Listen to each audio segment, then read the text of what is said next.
कुंज बिहारी श्री हरदास सभी को राधे राधे। और श्री जी मोनिका बीएल के चैनल में आपका स्वागत है। आज का जो वीडियो है वो बहुत महत्वपूर्ण है और वो मैंने बनाया है लेडीज़ों के ऊपर, यानी कि औरतों के ऊपर, जो कि आप लोगों से भी शायद स्टोरी रिलेट हो सकती है। अगर होती है तो आप मुझे कमेंट करके ज़रूर बताइएगा। तो देखिए, मैंने इसलिए बनाया है क्योंकि जो लड़कियां होती हैं ना, शुरू से ही संघर्ष करना पता नहीं ज़िंदगी में लिखवा करके लेकर के आती हैं कि हमें ज़िंदगी में संघर्ष करना ही करना है। ठीक है, जब अपने घर, एक तो कहते हैं ना कि पूरे जगत की जननी ही औरत है, फिर भी ये चीज़ इंसान को समझ नहीं आती, आदमी को समझ नहीं आती, उसकी वैल्यू नहीं करते हैं, है ना। ऐसी कई औरतें होंगी जो घर में पिसती ही रहती हैं, लेकिन जो उनके पति हैं या जो उनके रिश्तेदार हैं, रिलेटिव हैं, वो उनकी कोई परवाह नहीं करते। उनकी कोई इमेज उनके सामने है ही नहीं। उन्हें तो सिर्फ इतना लगता है कि बस वो दुनिया में आई हैं उनका काम करने के लिए, उनके बच्चे पालने के लिए, उनको बस यही सब चीज़ें चाहिए और कुछ उसकी ज़िंदगी नहीं है। उससे भी तो कुछ पूछो, उसका भी कुछ मन करता होगा, उसके भी मन में आशाएं होंगी, कुछ करने की चाहत होगी, या किस तरीके से रहना है उसका भी कुछ मन तो करता होगा ना। या बस एग्रीमेंट साइन कर लिया जब से आपसे शादी हुई है और आने के बाद कोई मतलब नहीं है, बस हमें अब तुम्हारी ज़िंदगी से हम बंध चुके हैं और यही काम रह गया। ना हमारी ज़िंदगी में कोई छुट्टी है, ना कहीं आना है, ना कहीं जाना है, सिर्फ तुम्हारा घर देखना है, तुम्हारे बच्चे देखने हैं, तुम्हारे बच्चे पालने हैं, दैट्स इट, ख़त्म हो गया यहाँ पे सारा जीवन। ऐसा नहीं होता है। आजकल के बच्चे कर लेंगे ये? आजकल की जो यंग जनरेशन है वो कर लेंगी? ये नहीं करती ना। जितना जितना जो पहले की लेडी से थी उन्होंने कर लिया, आज के बच्चे कैसे कर लेंगे? नहीं कर सकते भाई। और ये गलतियां तो लेडीज़ों की तो गलती है कि अपना स्टैंड लेना नहीं जानती हैं। जब आप अपना स्टैंड लोगे ही नहीं तो दूसरा क्या करेगा? कुछ नहीं कर सकता। आपको स्टैंड लेना पड़ेगा। और नहीं तो इस तरह से पिसते पिसते, मैंने कितनी औरतों को देखा है ऐसे पिसते पिसते उन्होंने अपनी पूरी लाइफ ख़त्म कर ली है कि हमसे नहीं होगा, हम नहीं कर पाएंगे। कोई अपना घर बार छोड़ के चली गई है, कोई पति को बच्चे को छोड़ के चली गई। क्यों भाई? जब तुम्हारे साथ उसका जीवन बंधा है तो उसके जो कारण है उनको ख़त्म करो ना। मर जाना कोई खेल थोड़ी है। तुमने फांसी लगाई, मर गए। भगवान ने ये जीवन दिया है तो अच्छी ज़िंदगी जीने के लिए तो दिया है। ये थोड़ी ना है कि टाइम पास के लिए नहीं दिया, उसमें कुछ करिए। ऐसा नहीं करिए कि आपका बस नहीं चला तो आपने मर गए आप, या आपको अटैक ही आ जाता है सीधा। मेरे अभी 2-4 दिनों में ही, हाल ही में ऐसे ऐसे केस देखे हैं जिससे कि मैं पूरा हिल गई एकदम से। मुझे इतना ऐसा लगा कि ऐसा भी हो सकता है। आप मानेंगे नहीं, विश्वास नहीं करेंगे। अब मेरी छोटी सी ये कपड़े की शॉप है, ठीक है, और यहाँ मेरे पास एक कस्टमर आया था, एक लेडीज़ आई थी, वो मेरे पास से कपड़े लेकर के जाती हैं। उन्होंने मुझसे बोला कि आप इतने का लगा लीजिए प्लीज़, क्योंकि मेरे को बहुत परेशानी है, मेरी बहू मर गई है। तो मैंने उनसे यही पूछा, आपकी बहू मर गई? कैसे मर गई? कह रही अभी 2 साल ही हुए हैं शादी को, लेकिन वो मर गई है। और फिर मैंने कहा क्या बीमारी थी, क्या हो गया, क्या परेशानी थी, क्या हो गया? कुछ नहीं हुआ, बच्चा था उसके पेट में, ठीक है। उसकी जो 6-7 महीने का बच्चा ख़राब हुआ और उसको पता चला, जैसे भी उसकी जो अबॉर्शन हुआ है, हॉस्पिटल में थी, उसे पता चला कि ऐसे ऐसे बात हो गई है। उसका उसी समय वो बिल्कुल पीली पड़ गई है, उसी समय उसका दम निकल गया। बताइए क्या था ये? सुनकर के मुझे इतनी हैरानी हुई। वो बच्चा तो ख़राब ही हो गया, लेकिन वो भी तुरंत ही मर गई। एक और सुनिए, अभी हाल ही में वो दूसरे दिन भी मुझे वो चीज़, एक और चीज़ पता चली। घर के लड़ाई झगड़े के कारण, ठीक है, घर के लड़ाई झगड़े के कारण अपने हस्बैंड को समझा रही है कि आप ऐसा ऐसा कीजिए, आप मान जाइए, ऐसा कर लीजिए, वो कर लीजिए। काफ़ी दिन से बोल रही है, लेकिन उस हस्बैंड को समझ में नहीं आता। जब उस हस्बैंड को समझ नहीं आता, वो लास्ट वार्निंग भी दे रही है उसको कि अगर आपने ऐसा किया तो आपकी बार बहुत बुरा हो जाएगा, बहुत बुरा हो जाएगा, आप समझ लीजिए। फिर भी उसके हस्बैंड को समझ में नहीं आता। और जब समझ में नहीं आता तो क्या होता है उसका एंड? उसका क्या हुआ कि उन लेडीज़ को अपने हस्बैंड की शक्ल देखते ही अटैक आ गया। बताइए, उसने उसकी बात नहीं मानी, वो काफ़ी दिन से कह रही थी उसे, लेकिन उसकी शक्ल देखते ही उसको अटैक आ गया और वो मर चुकी हैं। पूरा घर परिवार छोड़ गई और ख़त्म हो गई। बताइए, ये ज़िंदगी है औरतों की। हमारे यहाँ का भी किस्सा है, मियाँ बीवी में झगड़ा हुआ, किस चीज़ को लेके हुआ नहीं पता मुझे, जो भी हुआ, ड्रिंक कर रखी थी हस्बैंड ने, लेडीज़ छत पे जा कर के छत से नीचे कूद गई, वो भी ख़त्म हो गई। उनकी तीन बेटियां हैं, वो भी जवान हैं, शादी करने लायक हैं, और एक बेटा है। परिवार क्या हुआ? पति पूरा परिवार नहीं संभाल सकता, पति के बिना औरत पूरा परिवार संभाल सकती है, पति की जगह भी औरत ले सकती है, लेकिन अब उन बच्चों को माँ कौन देगा? तो कम से कम इतना तो समझना चाहिए इंसान को कि अगर कोई अपने दिल का टुकड़ा, अपना कलेजे का टुकड़ा, अपनी बेटी आपके साथ शादी करके आपके घर भेजता है, तो उसकी इज्जत तो करना सीखिए, उससे प्यार तो करना सीखिए, उसकी वैल्यू को तो समझिए। क्या कुछ नहीं समझते आप लोग? इतने मूर्ख तो नहीं हैं आप। जो लेडीज़ अपने सारे अरमानों का गला घोट कर आपके घर में आपके साथ के साथ आपके पूरे 24 घंटे आपके साथ खड़ी रहती है, आपके बच्चे पालती है, आपके परिवार को लेके चलती है, चाहे वो कैसा भी हो, फिर भी उसे भी अपने साथ लेके चलती है, सब कुछ करती है, उसकी खुशी नहीं देखी जाती क्या तुमसे? तो जब तक लेडी से खुद अपना स्टैंड लेना नहीं सीखेगी ना, यही होता आएगा। आज इतना सब कुछ होने के बावजूद भी लड़कियां लेडी से मर रही हैं। क्यों भाई, क्यों मर रही हो तुम? अपना स्टैंड लेना सीखो, अपना स्टैंड लो। और भगवान ने हाथ पैर दिए हैं ना हमें, तो किसी के आगे हाथ फैलाने की क्या ज़रूरत है? कमा सकती हो ना। और नहीं भी, अगर नहीं भी पढ़ी लिखी हो तो कुछ भी करके, कुछ भी छोटे मोटे काम, बहुत काम होते हैं ऐसे कि कमा सकती हो। डिपेंड नहीं रहना किसी के ऊपर। क्यों रहना डिपेंड? मानती हूँ कि पति का ही पूरा जिम्मेवारी होती है कि सब कुछ करना, लेकिन अगर सिचुएशन ऐसी बन जाती है कि पति से नहीं हो रहा, तो आप उसके साथ कंधा से कंधा मिलाकर काम कर सकती हैं, वो उसमें कोई बुराई नहीं है। आप दोनों एक ही गाड़ी के पहिए हैं, ठीक है, तो आपको करना भी चाहिए। लेकिन जहाँ पे सिचुएशन अलग होती है, उसमें आप क्या करेंगी? एक पहिया अगर ख़त्म ही हो गया तो वो गाड़ी चल जाएगी क्या? चलेगी वो गाड़ी? और जो उसके अंदर जो बैठे हुए तुम्हारे छोटे छोटे बच्चे हैं, उनका क्या होगा? उन्हें कौन पालेगा, कौन देखेगा? और अगर तुम्हारी पत्नी ही चली जाती है, मर जाती है, उसके बाद तुम्हारे बच्चों को देखने वाला कोई नहीं है, कोई नहीं है। जो माँ कर सकती है वो दुनिया की कोई औरत नहीं कर सकती है तुम्हारे बच्चों के लिए। दादी नानी कोई नहीं, जो एक माँ कर सकती है। और ज़िंदगी, औरत की तो ज़िंदगी ही पता नहीं भगवान ने पता नहीं क्या लिख कर के भेजा है, एग्रीमेंट साइन करवा के भेजता है ऊपर से शायद, कि नीचे जा रही है ना तो तुझे तेरा परिवार, तेरा ससुराल, सब कुछ निभाना है। चाहे वो तुझे जूती मारते रहे, जूते मारे तेरे सिर पे, तब भी तुझे निभाना पड़ेगा। तो वो कहती है ठीक है, निभाती है। लेकिन जहाँ गलती है, जहाँ आपको स्टैंड लेना है, वहाँ तो आपका स्टैंड लेना बनता ही है, और आपको लेना भी पड़ेगा। ऐसी सिचुएशन देखकर और ऐसे ये एक दो केस देखकर मुझे बहुत ही धक्का लगा, और मुझे लगा कि नहीं, बनाना चाहिए, लेडीज़ों को अपना स्टैंड लेना चाहिए, बहुत ज़रूरी हो गया है। तो ये देखिए ना कि अपने घर में भी जब रहती है, और अगर अपने परिवार की आर्थिक स्थिति ठीक नहीं होती है, परिवार गरीब है, बस जितना पढ़ लिए माँ बाप ने पढ़ा दिया, कोई कोर्स नहीं कराया, कुछ नहीं करवाया, कम उम्र में शादी कर दी कि ठीक है बस इतनी जवान हो गई है, बस ठीक है 20 के बाद शादी कर दी, हो गई जी ठीक है।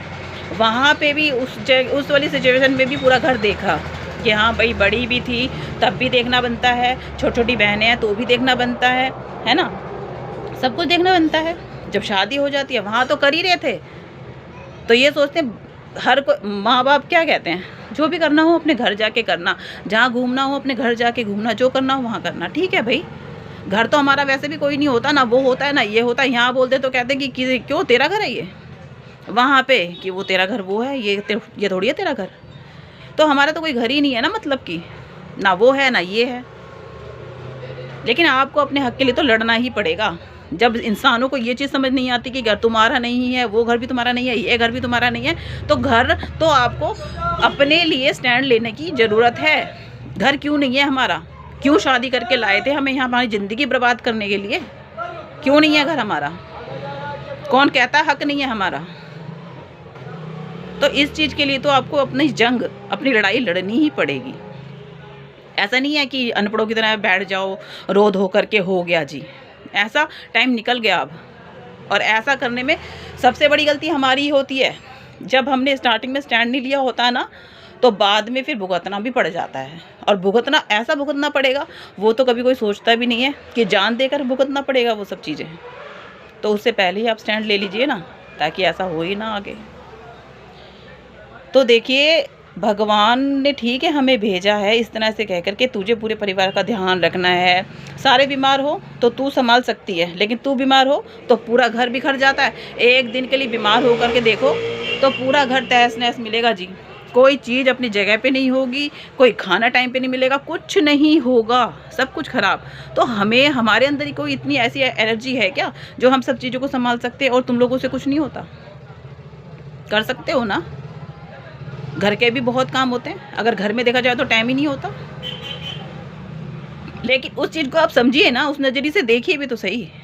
और मेरा तो, मैं सच बता रही हूँ, मेरे को एक चीज़ मैं हमेशा भगवान से कहती हूँ कि भगवान आप इतना करना कि जो लेडीज़ों को जो लेबर पेन होता है ना, वो इन जेंट्स को भी एक बार हो, ताकि इनको पता हो कि इस दर्द को क्या कहते हैं, ये दर्द कैसा होता है, कि जब औरत का दूसरा जन्म होता है। इतना हल्के में लेना ठीक नहीं होता इस चीज़ को, ठीक है? तो ये तो ज़रूरी होना चाहिए कि पता चलना चाहिए कि कितने दर्द से गुजरती है औरत। और वही बात है, जब तक अपने घर पे रहती है तो वहाँ की देखती है। शादी करके अगर घर पे ससुराल आ जाए और ससुराल में अगर ये पता चले कि ससुराल वालों ने झूठ बोल करके शादी करी है, तो और ज़िंदगी नरक बन जाती है। फिर क्या करे? फिर बीच में खड़ी हो जाती है, फिर ये सोचती है अब इधर की ज़िंदगी जीऊँ या वापस अपने घर की तरफ जाऊँ, अब मैं क्या करूँ? वहाँ पे अपनी बहनें नज़र आ रही होती है, परिवार नज़र आ रहा होता है। वहाँ चली गई तो उन लोगों की ज़िंदगी ख़राब है, और यहाँ आ गई तो मेरी तो ख़राब है ही है। तो क्या सोचती है फिर लड़की? बस यही सोचेगी ना, अब तो जो तेरे कर्म में लिखा था वो हो गया, जो होना था। होती है शुरू, वहीं पे स्टैंड लेना चाहिए था, वहाँ से ही गलती शुरू होगी। ज़िंदगी पहली गलती वहीं पे होती है। अगर वहीं उसी टाइम भी ये सुधार हो जाता है तो आगे ये सब चीज़ें देखनी नहीं पड़ती। जब आपको पता है झूठ के बुनियाद पे ही ज़िंदगी स्टार्ट हुई है, तो वो आगे ज़िंदगी क्या निभेगी? आपको पहले शादी करने के टाइम पे कह दिया जाता है, देखिए जी लड़के का फ्लैट है, लड़के की दुकान है, लड़के का पूरा घर है, सारा कुछ लड़के के ऊपर है। तो लड़की वाले तो अपने आप ही खुश हो जाएगा कि ठीक है, सारा घर लड़के ने संभाल रखा है। और जब आने के बाद पता चलता है कि लड़के का कुछ नहीं है जी, और जो जिस फ्लैट से आपने शादी की थी ना, वहाँ पे भी नहीं रहेगा लड़का, और फिर आपको 2 दिन बाद ला करके पटक दिया एक ऐसे जंगल में, ऐसे गांव में जहाँ पे लोग भी इतने कम रहते हैं, जहाँ लाइट नहीं है, जहाँ पानी की कोई व्यवस्था नहीं है। तो आपको कैसा लगेगा? अगर माँ बाप की आर्थिक स्थिति खराब भी थी तो इतनी भी खराब नहीं थी कि वहाँ पे लाइट, पंखा, ये चीज़ें नहीं थी, पानी नहीं था। यहाँ पे तो सब चीज़ें ही खराब हैं। और जब ऐसी ज़िंदगी से जीना चालू कर देते हैं ना, क्या करना था फिर? ना तो वहाँ जा सकते हैं, इसको निभाना ही पड़ता। तो इस ज़िंदगी को निभाया। हो सकता है कि जो मैं स्टोरी बता रही हूँ मेरी खुद की स्टोरी है ये, और हो सकता है आपसे भी रिलेट करती होगी, लेकिन जो मैंने पहले बातें बताई हैं वो मैंने सारी उसी सिचुएशन में बताई हैं, जो कि आजकल मैंने 2-3 केस देखे थे तो मैंने वीडियो बनाया। लेकिन गलतियाँ मेरी ज़िंदगी में भी बहुत हुई और मैंने करी भी हैं। स्टैंड नहीं लिया मैंने कभी भी किसी भी चीज़ का, और गलत है ये चीज़। स्टैंड लेना बहुत ज़रूरी होता है, जहाँ आपको ये पता चल जाए, जब आपको कोई समझ नहीं रहा होता, जब आप अपने घर से शादी करके एक बेटी को जब माँ बाप भेजते हैं, तो दूसरे जब समझते नहीं है कि ये भी किसी की बेटी है, यहाँ आई है तो हमें इसका स्टैंड लेना चाहिए या हमें इसको प्यार देना चाहिए, वो चीज़ नहीं मिलती है, कोई आपका स्टैंड नहीं लेता है, तो आपको दुख होता है कि बताओ मैं वहाँ से आई हूँ तो कोई मतलब। और जब ज़िंदगी, मैं कह तो रही हूँ, जब झूठ पे ही ज़िंदगी की बुनियाद स्टार्ट होती है ना, और जब लड़का ये ना समझे, जब उनकी खुद की झूठ बोल के उसके परिवार वाले उसको ऐसा कर देते हैं कि ऐसा ऐसा इतना झूठ, और जो लड़की है वो नहीं बोल रही, इन द सेंस उसके अंदर संस्कार है, कहीं से उसको, कहीं तो उसके अंदर अकल है, कहीं तो उसके माँ बाप ने उसको अकल दी है, समझाया है कि आपको बड़ों के आगे नहीं बोलना है, और वो चाहे कुछ भी बोले। लेकिन गलती वहाँ होती है जब वो लड़की वो तो नहीं बोल रही है, लेकिन दूसरा उसको झूठ पे झूठ बोल करके, ठीक है, झूठ पे झूठ बोल करके उसको पिटवाता है और उस लड़के की वो गलती है कि वो उसे पीट रहा है। उसको ये पूछना चाहिए कि ऐसी बात है या नहीं है, हाथ उठाने से पहले। 1 महीना शादी को होता है और अगर आप पूरे परिवार के बीच में, चौक के बीच में अपनी वाइफ को लात घूंसों से पीट रहे हो और कोई भी घर में छुड़ाने वाला नहीं है, और अगर बाई चांस कोई छुड़वा भी रहा है तो आपकी बात ही कुछ अलग है कि मेरी चीज़ मैं जो मर्जी करूं, तो आप खरीद के तो नहीं लाए। वो हमारी इज्जत और हमारे संस्कार हैं जो कि हम रुके, ठीक है ना। तो ये चीज़ होती है वहाँ पे, यहाँ रुकने का। फिर दूसरा ये पूछेगा कि फिर रुकने का क्या मतलब था। रुकने का ये मतलब था कि जो हस्बैंड था उसने थोड़ा समझा, इस चीज़ को रिलेट किया कि हाँ, दोनों चीज़ों को रिलेट किया कि ये झूठ नहीं है, ये सच है, और ये सही है और ये गलत है। उस चीज़ को रिलेट किया, उसके कारण आगे ज़िंदगी चली और इस वजह से यहाँ रुकी, ठीक है। लेकिन मैं वही बोल रही हूँ, स्टैंड लेना बहुत ज़रूरी होता है। इतने समय की लाइफ, 20 साल क्या क्या बीता है, बहुत कुछ बीता है। लेकिन आज मुझे यही लगता है कि अपना स्टैंड लड़कियों को ज़रूर लेना चाहिए। और अगर आज की दुनिया में अगर आप किसी बंधन में बंधने जा रहे हैं, तो जिस लड़के से शादी हो रही है उसका घर परिवार, उसका चाल चलन, उससे बातचीत, हर चीज़ को करना बहुत ज़रूरी है। उसे समझना, उसके बाद ही आप शादी करें। ये नहीं है बुत बन के माँ बाप ने हाँ कर दी और कर ली। हमने ऐसे ही की थी, माँ बाप ने हाँ करी और हमने कर ली, क्योंकि हम भी संस्कारी थे ना। नहीं जी, माँ बाप ने तो अच्छा ही देखा होगा, हमें भी क्या पता था कि माँ बाप से भी झूठी बोला गया कि ऐसे ऐसे बात है, और यहाँ आकर के पता चलेगा कि आपको 1 रुपए का भी सहारा नहीं है। आप अपने लिए 1 रुपए की भी चीज़ नहीं खरीद सकते। फिर आप सोचिए आपको कैसा लगेगा।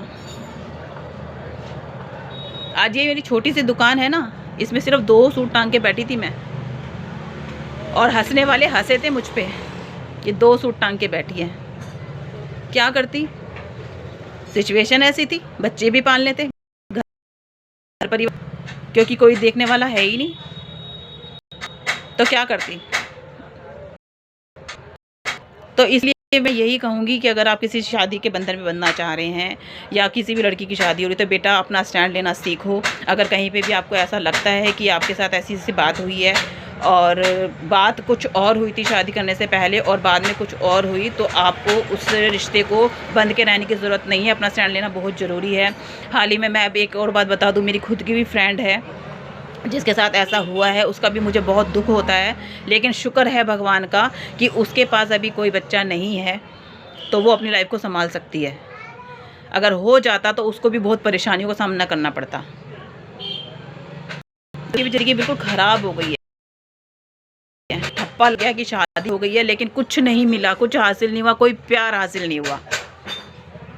उसे भी मैंने यही कहा है कि अपना स्टैंड लो, आगे की लाइफ बहुत बड़ी पड़ी हुई है, ऐसे चलाना है, कैसे स्ट्रगल करना है करो, ऐसे रो धो करके बैठने से नहीं होगा। तो मैं यही कहूँगी कि देखिए, आप सब प्यारी प्यारी बहनों को अगर किसी की सिचुएशन ऐसी हो रही है या कोई परेशान है, तो प्लीज़ अपना स्टैंड लेना सीखिए। प्लीज़ जो भी आपके घर वाले हैं, जो आपके पति हैं या फिर आपके फैमिली वाले हैं, उनसे बात करिए। इतनी सिचुएशन ख़राब होने से पहले ही आप उसको सुलटा सकते हैं, ठीक है। तो उसको बातों से अगर बात नहीं बनती है तो मान लीजिए, लेकिन अपने आप को, अपनी ज़िंदगी कीमती होती है, उसको बर्बाद करना ठीक नहीं। तो आप सभी बहनों से मेरी यही प्रार्थना है कि सोच समझ के चलिए। और सभी जो भाई हैं, इन सब से भी मैं यही प्रार्थना करती हूँ कि जितनी भी ये बहन हैं, जितनी भी आप वाइफ हैं, आपकी पत्नियाँ हैं, देखिए उनके बिना जीवन नहीं है। वो बहुत संग हैं, उनके मन में बहुत बातें होती हैं, कितनी बातें तो ऐसी होती है जो वो आपसे भी शेयर नहीं करती। तो प्लीज़ प्लीज़ आप लेडीज़ों के दिल को समझिए, उनकी जज्बातों को समझिए और ऐसा उन्हें करने के लिए मजबूर नहीं कीजिए। कभी भी कोई लेडीज़ गलत नहीं होती है, कभी भी वो गलत कदम नहीं उठाती है, लेकिन आप उन्हें मजबूर मत कीजिए ऐसा करने के लिए। आपका घर है, परिवार हैं, बच्चे हैं, अच्छे से लेके चलिए, अच्छे से ज़िंदगी हम खुशी बिताएंगे तो जो परेशानियां भी है ना वो भी बड़े आराम से कट जाती हैं। और अगर हम उसे लड़ाई झगड़े करके करेंगे ना तो एक एक एक पल काटना मुश्किल हो जाएगा। तो आप सबसे मेरी प्रार्थना है कि आप सब अपने परिवार को लेकर के चलिए, खुश रहिए और हमेशा मुस्कुराते रहिए। अपने बच्चों का ध्यान रखिए, अपने ध्यान रखिए। जय जय श्री राधे। और हाँ, एक बात और, अगर अभी भी परेशानियां हैं, अभी भी लगता है कि हमारा कोई नहीं है, तो लड्डू गोपाल सबके हैं, उन्हें अपना बना लीजिए। पति भी क्या करता है ना, परेशानी नहीं होगी कुछ भी कि वो पूछ रहा है, तो लड्डू गोपाल तो ऐसे हैं। तो लड्डू गोपाल को अपना लीजिए। मैंने भी अपना लिया ना, और मेरे मन में बहुत शांति है, जब से बहुत शांति है। किसी की चिंता फिक्र नहीं होती अब मुझे, मैं भली और मेरा लड्डू भला। तो मैं आप सबसे यही कहूँगी, अगर ज़्यादा परेशानी होती है, ज़्यादा डिप्रेशन में हो, ज़्यादा टेंशन में हो, तो अपने प्यारे से ठाकुर जी की सेवा करना शुरू कर दो, सब ठीक हो जाएगा। सब उन पे छोड़ दो। जय जय श्री राधे। कुंज बिहारी श्री हरदास। सभी को राधे राधे।